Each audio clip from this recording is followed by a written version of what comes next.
Hello friends, आज की ताज़ा खबर में आप सबों की स्वागत है। झारखंड की तमाम छोटी बड़ी खबरें आपको इस वीडियो में देखने को मिलेगी। झारखंड सरकार कर रही है तैयार नियोजन नीति का ड्राफ्ट तैयार। अब इन पदों पर होगी सिर्फ झारखंडियों की नियुक्ति। झामुमो के केंद्रीय महासचिव सुप्रीमो भट्टाचार्य ने कहा कि हेमंत सरकार नई नियोजन नीति का ड्राफ्ट तैयार कर रही है।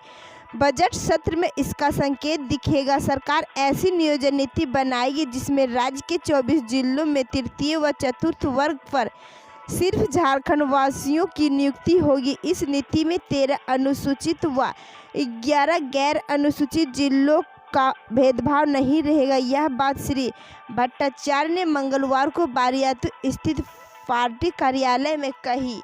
रघुवर सरकार ने बनाई गलत नीति। सुप्रीमो ने कहा कि पूर्व मुख्यमंत्री रघुवर दास ने राज्य को 13 व 11 जिलों में बांटने का काम किया था। एक राज्य में दो तरह की नियोजन नीति कैसे हो सकती है? रघुवर सरकार की गलत नीति का खामियाजा छात्र भुगत रहे हैं। पुलिस व शिक्षक बहाली में उत्तर प्रदेश और बिहार के लोग नौकरी पा गए, यहाँ के स्थानीय को नौकरी नहीं मिली। झारखंड सरकार द्वारा सरकारी जॉब में सिर्फ झारखंडियों को नियुक्ति कराने से जुड़ी उन्होंने कहा कि रघुवर सरकार ने अपने कार्यकाल में सिर्फ युवाओं को ठगने का काम किया। 7वीं जेपीएससी की परीक्षा मई में और 8वीं की परीक्षा दिसंबर माह में कराने की तैयारी है। काफिले पर हमले के दूसरे दिन सीएम को मिला था धमकी भरा मेल। श्री भट्टाचार्य ने कहा कि दिसंबर में मुख्यमंत्री हेमंत सोरेन के काफिले पर हमले की दूसरे दिन धमकी भरा मेल मिला था। इसमें कहा गया था कि इस बार तो तुम बच गई, दूसरी बार घर में घुसकर मारेंगे। प्रथम दृष्टया जानकारी मिली थी कि स्वीडिश प्लेटफॉर्म के आईपी एड्रेस में मेल आया है। पुलिस इस मामले की जांच कर रही है। कृषि कानून वापस नहीं हुआ तो 42 घंटों पर पहुंच जाएगी भाजपा। केंद्रीय महासचिव सुप्रीमो भट्टाचार्य ने कहा कि केंद्र सरकार को शहीद किसानों का सम्मान करते हुए अविलंब तीनों कृषि कानून वापस लेना चाहिए। हाथियों के झुंड ने हजारीबाग के चरही घाटी में वाहनों को रोका, सरबाहा में मचाया उत्पात। झारखंड के हजारीबाग जिला अंतर्गत बड़का गांव में उत्पात और तबाही मचाने के बाद जंगली हाथियों का झुंड चरही में प्रवेश किया। चरही घाटी से हाथियों के झुंड को पार करने के दौरान NH 33 पर आधा घंटा तक वाहनों का परिचालन ठप रहा। वहीं सरबाहा में हाथियों के झुंड ने जमकर उत्पात भी मचाया है। कृषि बिल के खिलाफ 20 फरवरी को हजारीबाग में ट्रैक्टर रैली। कृषि मंत्री बोले, किसानों के लिए हेतु वारंट है कानून। हजारीबाग जिला अंतर्गत बड़कागांव पहुंचे झारखंड के कृषि मंत्री बादल पत्रलेख ने केंद्र सरकार को निशाने पर लिया। उन्होंने कहा कि केंद्र सरकार द्वारा 3 नए कृषि कानून लाना किसानों के लिए हेल्थ वारंट के समान है। लोकतंत्र का दुरुपयोग करते हुए केंद्र सरकार बहस से भगाना चाह रही है और जबरन कृषि बिल किसानों पर थोपना चाहती है। इसके अलावा उन्होंने कहा कि जिस बैंक के खिलाफ शिकायत मिल रही है उस पर मामला दर्ज किया जाएगा। झारखंड में कोरोना से आज किसी की मौत नहीं हुई, 61 नए मामले सामने आए। झारखंड में कोरोना वायरस से पिछले 24 घंटों में किसी भी व्यक्ति की मौत नहीं हुई, जबकि इस संक्रमण के 61 नए मामले सामने आए। इस दौरान कुल 15,188 स्वास्थ्यकर्मियों को टीका लगाया गया। स्वास्थ्य विभाग की आज रात्रि जारी रिपोर्ट के अनुसार राज्य में पिछले 24 घंटों में एक व्यक्ति की भी कोरोना संक्रमण से मौत नहीं हुई। राज्य में मृतकों की संख्या 1078 पर स्थिर रही। इसके अलावा राज्य में पिछले 24 घंटों में 61 नए मरीज सामने आए, जिन्हें मिलाकर अब राज्य में संक्रमितों की कुल संख्या 1,19,116 हो गई है। राज्य में अब तक 1,17,574 मरीज ठीक हो चुके हैं। फिलहाल 464 मरीज का इलाज चल रहा है। पिछले 24 घंटों में कुल 9,652 नमूनों की जांच की गई, जिसमें से 61 संक्रमित पाए गए। झारखंड में 36 सरकारी निकायों को नोटिस, 2.5 लाख कर्मचारियों को नहीं दे रहे पीएफ।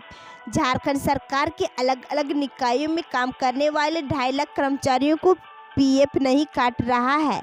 कर्मचारी भविष्य निधि संगठन ने ऐसी 36 संस्थाओं को नोटिस जारी कर पीएफ कानून के उल्लंघन के आरोप का जवाब मांगा। इनमें केंद्र सरकार की कुछ ऐसी एजेंसियां भी शामिल हैं। रांची स्थित भविष्य निधि आयुक्तालय ने central analysis and intelligence wing से भी इन सरकारी दफ्तरों के दस्तावेज की जांच की अनुमति मांगी है। राज्य सरकार के विभिन्न विभागों के तहत काम कर रहे परियोजना कर्मियों, संविदा कर्मियों और आउटसोर्सिंग कंपनियों से जुड़े कर्मचारियों के भविष्य निधि खाते नहीं खोले गए हैं। कर्मचारी भविष्य निधि संगठन का अनुमान है कि इनकी संख्या 2.5 लाख के आसपास है। कई सरकारी दफ्तरों में काम कर रहे कर्मचारियों की शिकायतों और दूसरे माध्यमों से प्राप्त सूचनाओं के आधार पर भविष्य निधि आयुक्तालय ने यह कदम उठाया है। राज्य सरकार के विभागीय सचिवों को भी इसके लिए पत्र लिखा गया। भविष्य निधि संगठन के क्षेत्रीय आयुक्त ने बताया कि पीएफ कानून और कनेक्टेड लेबर एक्ट दोनों के तहत संविदा पर काम कर रहे कर्मचारियों के भविष्य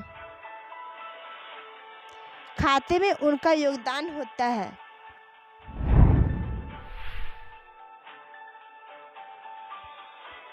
झारखंड में निर्वाचन आयुक्त की नियुक्ति के साथ निकाय चुनाव का सुगबुगाहट तेज। झारखंड के पूर्व मुख्य सचिव डीके तिवारी राज्य के निर्वाचन आयुक्त बन गए हैं। इसी के साथ ही अब नगर निगम और पंचायत चुनाव की सुगबुगाहट भी तेज हो गई है। धनबाद नगर निगम बोर्ड का कार्यकाल 17 जून 2020 को ही खत्म हो चुका है।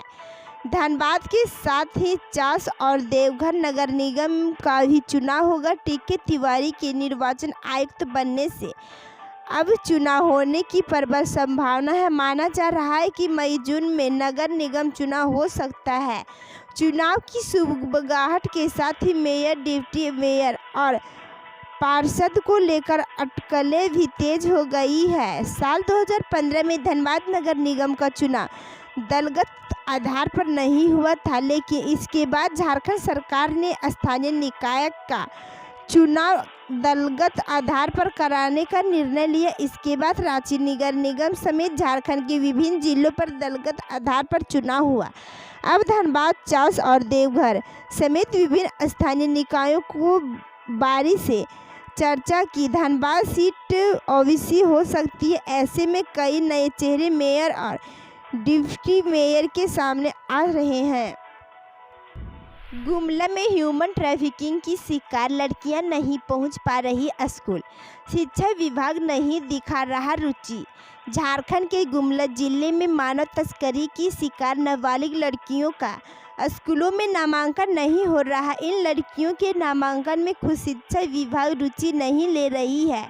चाइल्ड वेलफेयर कमेटी गुमला ने मानव तस्करी की शिकार 59 लड़कियों की सूची शिक्षा विभाग को सौंपते हुए नामांकन कराने की मांग की थी, ताकि सभी लड़कियां कस्तूरबा गांधी बालिका आवासीय स्कूल में नामांकन लेकर शिक्षा ग्रहण कर सकें। लेकिन इन लड़कियों में से मात्र 15 लड़कियों का ही एडमिशन हो पाया।